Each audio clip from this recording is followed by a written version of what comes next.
Kehancuran kerajaan Majapahit yang kala itu disertai tumbuhnya agama Islam di Nusantara menyimpan banyak sekali sejarah yang sangat menarik untuk diulas kembali.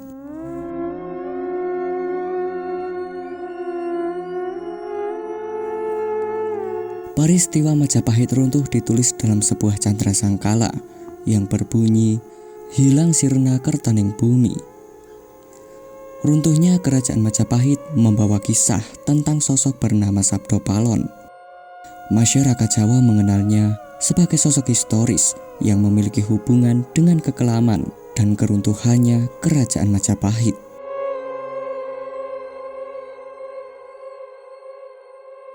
Nama Sabdo Palon banyak dikisahkan dalam serat Jangka Jayabaya oleh seseorang bernama Ronggo Warsito atau Rangga Warsita yang diangkat sebagai seorang pujangga besar dan terakhir budaya Jawa kisaran tahun 1845 yang hidup di kota Surakarta. Dalam seratnya itu dijelaskan bahwa Sabdo Palon meramalkan kehancuran agama di tanah Jawa dengan beberapa syair pasca 500 tahun keruntuhan Majapahit. Namun sebetulnya tujuan akhir dari syair tersebut adalah sebuah proses untuk menerima agama Islam. Dalam syair itu Sabdo Palon meramalkan akan ada kejayaan agama Budi atau agama yang menekankan budi pekerti, perilaku, dan toleransi. Adapun bait ramalan tersebut dikenal dengan istilah Sabdo Palon, nagih janji.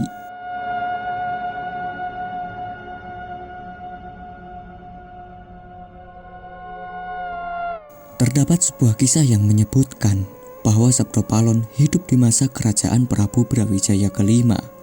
Sabdo Palon adalah tokoh legendaris yang dipandang sebagai pandita dan penasihat sang Prabu. Lalu bagaimana kisah itu? Untuk mengetahuinya, mari kita simak penjelasan berikut ini sampai selesai supaya kita tidak salah paham dalam menyikapinya.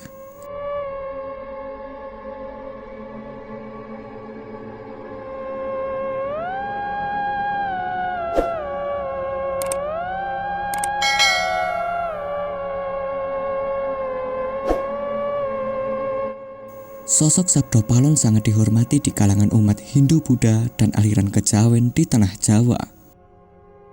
Pada masa kerajaan Majapahit, ia memiliki tugas yang cukup berat, yaitu sebagai abdi kinasih Prabu Brawijaya kelima.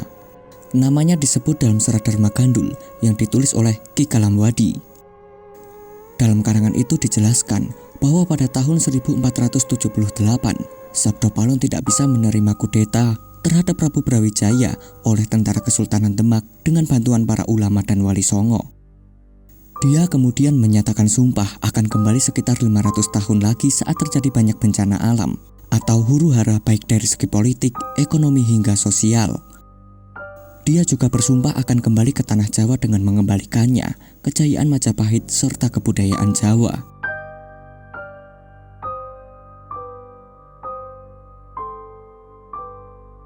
Nama Sabdo Palon ternyata bukan merupakan nama asli, melainkan gelar yang diberikan sesuai tugas yang dijalankan. Dalam serat Dharma Gandul, Sabdo Palon terdiri dari dua kata, yaitu Sabdo berarti orang yang memberikan masukan, dan Palon bermakna orang yang membela kebenaran atau memberikan contoh mana yang baik, mana yang buruk, mana yang salah, dan mana yang benar.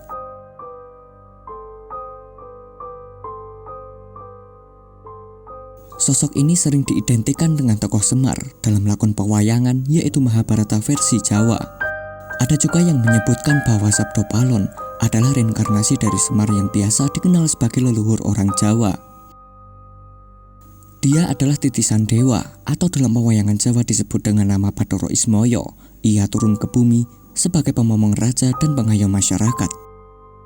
Sosok tersebut sering hadir di dalam setiap pemerintahan raja-raja di tanah Jawa selama masa kejayaan kerajaan Hindu dan Buddha.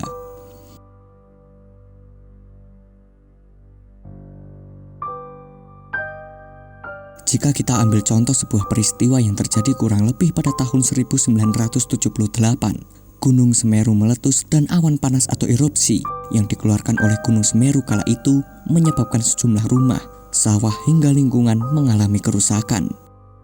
Peristiwa ini membuat sebagian orang percaya atas kisah ramalan Sabdo Palon.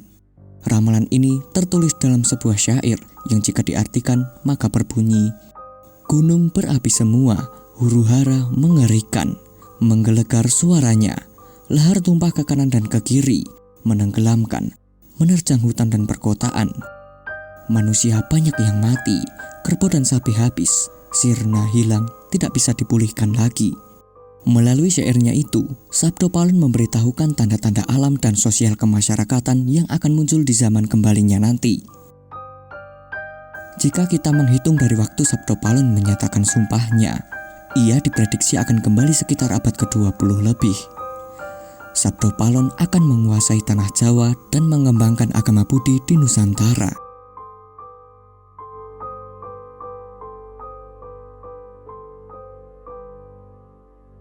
Meski dikisahkan dalam beberapa riwayat, isi dari sumpah Sabdo Palon Nagih Janji ini menceritakan kedatangannya di masa yang akan datang. Tentu hal ini masih diperdebatkan oleh banyak kalangan. Sebagian tidak mempercayainya, namun sebagian lain justru sangat percaya, terutama bagi kalangan orang sesepuh kejawen. Ini hanyalah sebuah kisah, kita tidak tahu kebenaran pasti dari kisah itu. Namun menjadi seorang yang bijak, kita harus bisa menghormati kisah-kisah tersebut. Melihat keadaan sekarang dengan banyaknya huru-hara, peperangan di mana-mana, krisis ekonomi yang semakin naik, moral dan perilaku seseorang menjadi berkurang, serta banyaknya bencana alam yang semakin hari semakin bertambah. Apakah ini adalah sebuah pertanda akan datangnya Sang Sabdo Palon untuk merubah kondisi Nusantara sesuai yang tertulis di dalam ramalannya?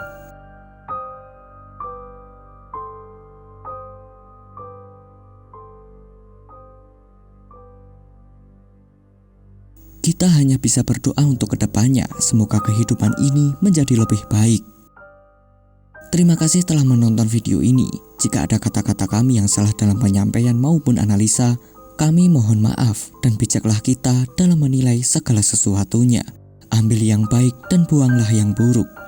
Semoga pembahasan ini dapat bermanfaat dan bisa menambah wawasan untuk kita semua. Jika kalian tertarik dengan channel ini, silahkan support kami dengan cara klik tombol subscribe, supaya kami bisa berbagi pembahasan menarik lainnya untuk kalian semua. Jangan lupa juga klik tombol loncengnya untuk mendapatkan notifikasi video terbaru dari channel ini. Silahkan like video ini jika kalian menyukainya. Sekian dari kami, semoga kita semua diberikan kesehatan, keselamatan, dan kemudahan dalam menjalani segala aktivitas. Selamat bertemu di video selanjutnya. Sampai jumpa.